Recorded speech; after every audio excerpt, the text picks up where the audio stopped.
درود بینندگان عزیز، شما در پخش مستقیم برنامه خبری رادیو آزادی رو تماشا دارید. من شعله گلخوجه با شما هستم. قبل از تفصیلات خبر و گزارشات توجه کنید به سرخط موضوع امروز 10 فوریه. توجیکستان در دمشق نمایندگی خود را فعال میکند. زنان و کودکان توجیک در این کشور جنگ زده نامنویس میشوند. طبق اطلاع دریافتی بیش از 500 زن و کودک تاجیک فعلا در پناهگاه‌های سوریه در اداره نیروهای کرد نگهداری میشوند. بیشتر کرسی ها نصیب حزب حاکم. کمیسیون انتخاباتی آذربایجان نتیجه های پشکی و وزدهی را اعلان کرد. ناظران و ژورنالیستان از تقلب میگویند.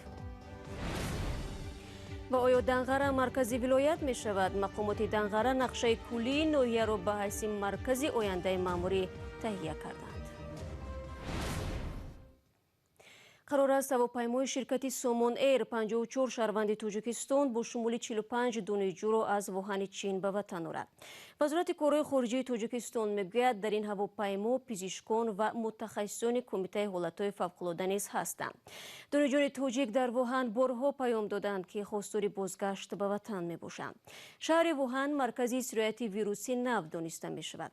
مقامات چین امروز اعلان کردند که شماره قربانی های ویروسی تازه پیدا در این کشور به 908 نفر رسید. تعداد گرفتاران در جهان به بیش از 40,000 نفر برابر گشت. هفته گذشته وزیر تندرستی توجیکستان گفته بود گروه‌های مخصوص برای پیشواز مسافران آماده شدند. آنها را تا 2 هفته در کرانتین نگاه می‌دارند. قبلا توجیکستان برای بیرون شدن توجیکان از چین از روسیه کمک خواست. بعد اجرا نشدن درخواست مقامات توجیک گفتند که دانشجویان با هواپیمای چینی به وطن آورده می‌شوند. در حالی که برای آوردن توجیکان از چین به طور فوق‌العاده هواپیما فرستاده شد، در دمشق سوریه توجیکستان نمایندگی دیپلماتی باز کردن است. وظیفه اصلی آن برگردانیدن زنان و کودکان توجیک از این کشور جنگ زده خواهد بود. فعلا در پناهگاه‌های سوریه بنا به معلومات منابع گوناگون بیش از 500 زن و کودکان توجیک بازماندگان جهادیان گروه دولت اسلامی نگهداری می‌شوند که از وضع طاقت فرسای خود شکایت دارند. تفصیلات از رجب یوسفی. یک مقام در حکومت تاجیکستان روز 10 فوریه با شرط ذکر نشدن نامش برای آزادی گفت تا آخر ماه فوریه امسال سفارت تاجیکستان در کویت دفتر دیپلماتی خود را در شهر دمشق پایتخت سوریه افتتاح می‌کند. با گفته منبع وظیفه اساسی دفتر دیپلماتی تاجیکستان این بازگردانی زنان و کودکان تاجیک از پناهگاه‌ها در سوریه میباشد. همصحبت ما در حکومت تاجیکستان گفت برای باز کردن دفتر دیپلماتی تاجیکستان در شهر دمشق علاقه با مقامات سوریه موافقه حاصل شده. تنها بعضی مسائل امنیتی مانده است که تا آخر این ماه حل خواهند شد. با گفته همصحبت ما در حکومت تاجیکستان یک مشکل اصلی در سمت بازگردانی زنان و کودکان تاجیک از منطقه‌های جنگ زده سوریه این دریافت نکردن اجازه برای سفر دیپلمات‌های تاجیک به منطقه‌های میباشد که پناهگاه‌ها در آن جایگیر شدند. این پناهگاه‌ها فعلا در اداره نیروهای کرد میباشند و برای سفر دیپلمات‌های تاجیک به اینجا باید نیروهای کرد اجازه بدهند و امنیت دیپلمات‌ها را به عهده بگیرند. مقامات تاجیک در حال از تصمیمشان برای باز کردن دفتر دیپلماتی در شهر دمشق خبر می‌دهند که ده‌ها زن و کودک تاجیک در سوریه از وضع طاقت فرسایشان در پناهگاه‌ها شکایت می‌کنند. شماره دقیق زنان و کودکان تاجیک در پناهگاه‌های سوریه رسما اعلان نشده است، اما طبق اطلاع دریافتی بیش از 500 زن و کودک تاجیک فعلا در پناهگاه‌های سوریه در اداره نیروهای کرد نگهداری می‌شوند. این زنان در صحبت با رادیو آزادی از وضع طاقت فرسای خود شکایت کرده گفتند با فرا رسیدن فصل زمستان وضع آنها خیلی طاقت فرسا شده است و کودکانشان از نبود غذا و نبود درمان اذیت میکشند. اکثر این زنان بعد از سال 2014 همراه شوهرانشان به جنگ‌های خاورمیانه رفته به صف گروه تندرو دولت اسلامی پیوستند و بعد از شکست خوردن این گروه تندرو به دست نیروهای کرد افتادند. تاکنون تقریبا 100 کودک تاجیک از منطقه‌های جنگ زده خاورمیانه از جمله از عراق به وطن بازگردانده شدند. برخی آنها را به نزدیکانشان دادند، اما قسم بیشتر تا حال در مکتب اینترنت ها نگهداری می شوند. تاکنون ده‌ها زن تاجیک در عراق به مدت های طولانی و یا حبس ابد به زندان محکوم شدند. مولا رجب یوسفی، رادیو آزادی، دوشنبه. بینندگان عزیز، حالا توجه کنید به یک آگهی بعدی آن به انتخابات پارلمانی آذربایجان و توجیکستان رو میاریم. با ما بمانید.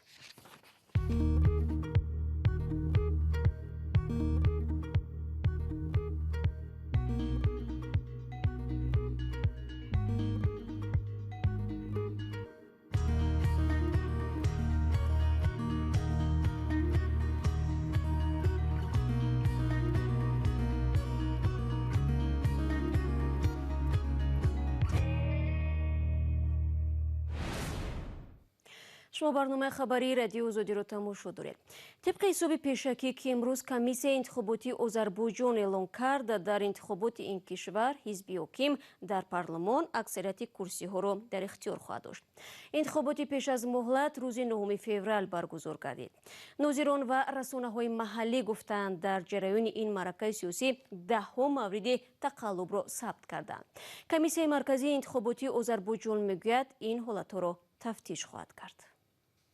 бар пояи ҳисоби пешакӣ дар интихоботи парламентии Озарбойҷон ҳизби ҳокими Озарбойҷони нав дар парламенти як маҷлисаи кишвар пирӯзӣ ба даст оварда 64 курсӣ касб мекунад.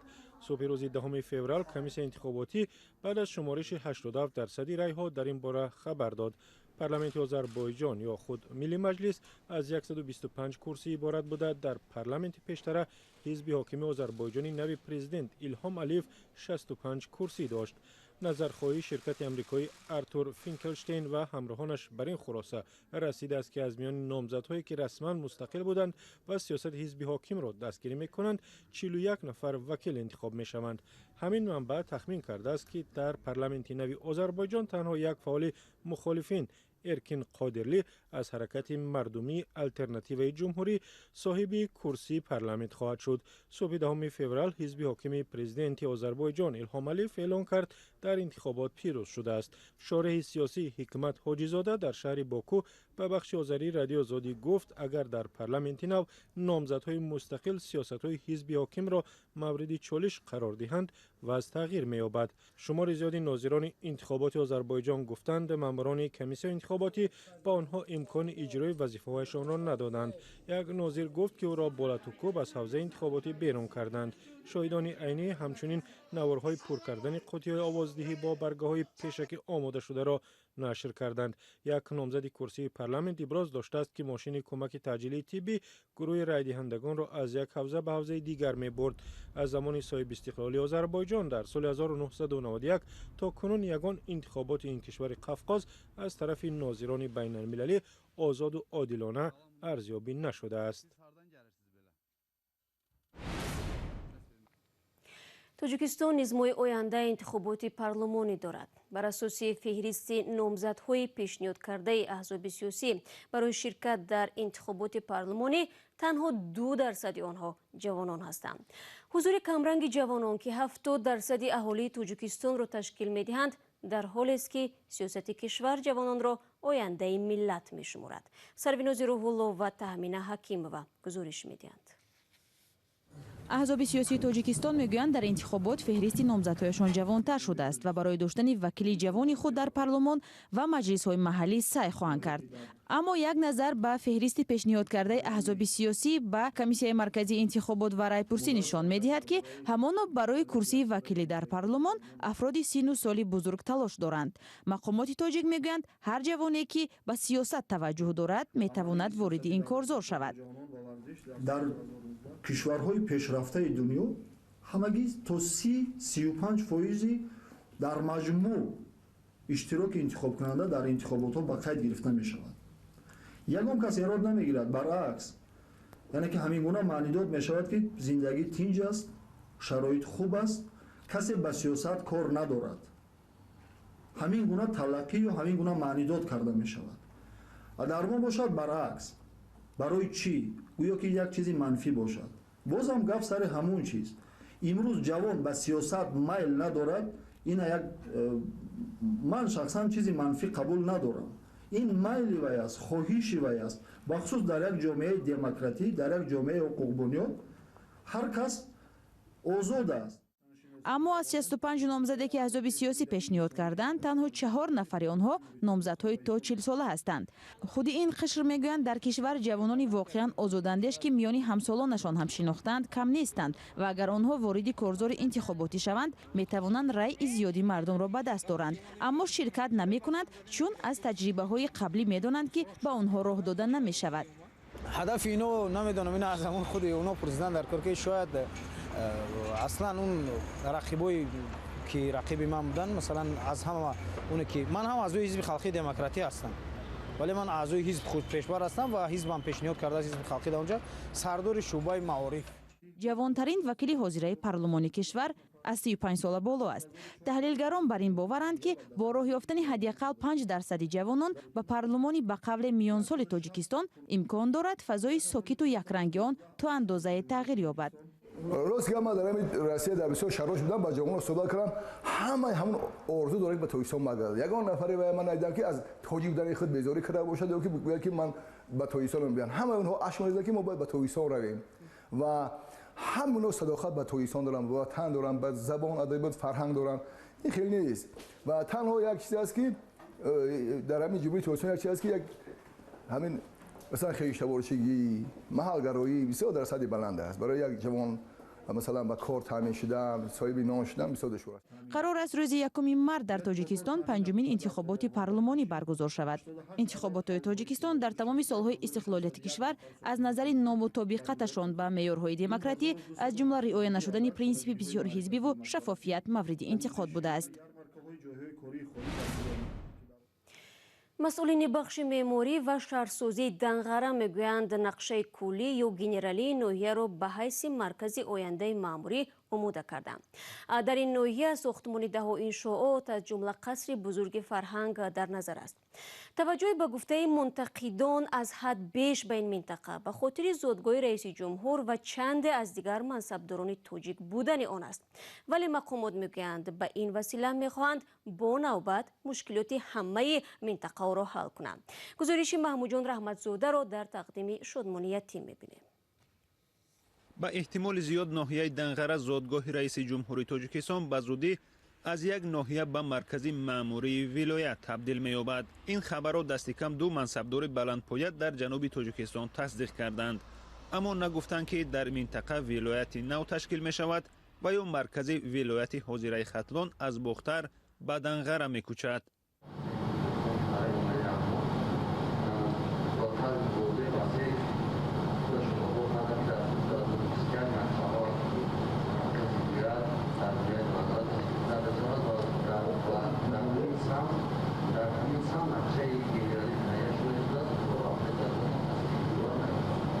мунтақидон мепурсанд ки чаро интихоб маҳз сари зодгоҳи президент сурат гирифтааст, на ноҳияи дигар. мақомот далели тасмими худро обод кардани шаҳру ноҳияҳо маънидод карданд.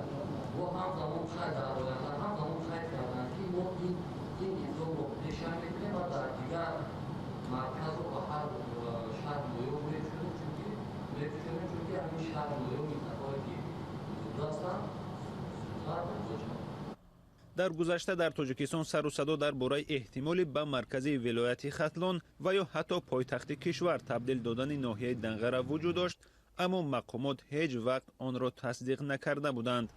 аз оғози солҳои 2000 боз дар ноҳияи Данғара сохтмонҳои азим шурӯъ шуда то ҳол идома дорад. аммо дар ҳудуди ин ноҳия ҳанӯз гӯшаҳое ҳастанд ки мардумаш аз бебарқӣ ва беобӣ танқисӣ мекашанд. ноҳияи Данғара солҳои 30 асри гузашта ташкил шудааст. ин ноҳия ба ҳайати минтақаи кулоб шомил буда 160 000 аҳолӣ дорад.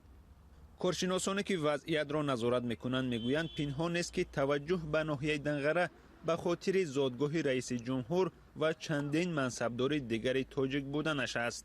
аммо ба гуфтаи онҳо мақомот бояд ончунон рафтор кунанд ки ба баҳси нобаробарӣ миёни сокинони ноҳияҳо ва ҳам мавзӯи маҳалгароӣ доман назананд. ин матлаби охири барномаи имрӯз буд. ташаккур аз якояки шумо барои ҳамроҳӣ. то мулоқоти навбатӣ. бинандагони азиз, шумо метавонед хабарҳои тозаро аз вебсайти радиои озодӣ зери нишони cw.ozodi.org бихонед. гузоришҳои рӯз ва ҷолиб дар озодӣ видео канали махсуси мо дар YouTube чун ҳамеша гузошта мешавад. фаромӯш накунед. ман соби фардо ҳамаи шуморо дар навиди бомдодӣ мунтазирам. то фардо, худо нигаҳдорад.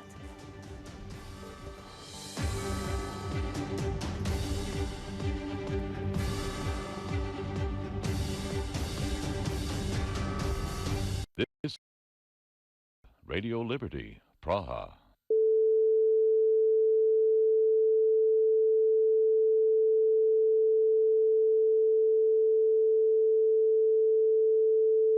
This is Radio Free Europe, Radio Liberty, Praha.